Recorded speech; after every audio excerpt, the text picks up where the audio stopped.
Hello and welcome back everyone. Let's get into some rumors related to the iPhone 17 Air. The big news, it's expected to run on Apple's new A19 chip, which promises better speed and energy efficiency. Plus, it's rumored to feature Apple's own 5G modem and Wi-Fi 7 chip. That's right, faster download speeds and smoother streaming experiences, all built right into the phone.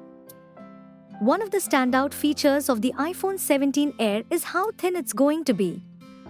Despite its slim design, Apple says it'll still give you a full day's battery life. It might not last quite as long as the iPhone 16 Plus, but it's still looking pretty impressive for a thinner model.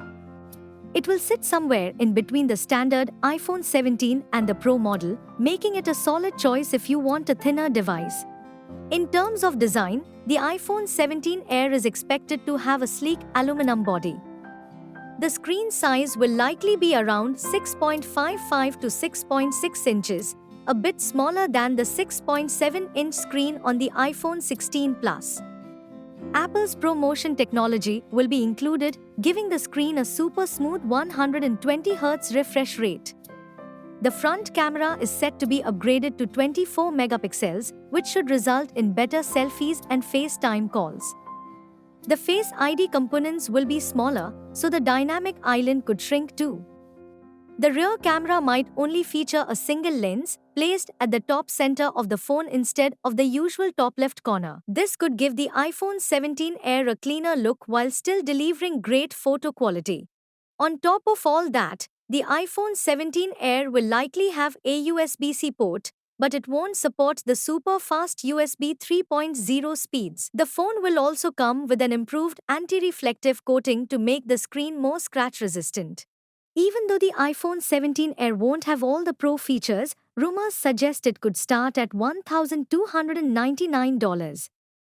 This would make it more expensive than the iPhone 17 Pro Max, which could be priced at $1,199. So, while it might not have all the high-end Pro features, it's still expected to be one of the priciest models in the lineup. Apple typically announces new iPhones in September, so we can expect the iPhone 17 Air to hit the shelves around that time in 2025. It's thinner and more premium than the regular iPhone 17 but doesn't need all the extra features of the Pro models. That's all for today's update on the iPhone 17 Air. If you're excited about the new features, give this video a thumbs up, share your thoughts in the comments, and don't forget to subscribe for more tech insights. Thanks for watching, and we'll see you in the next one.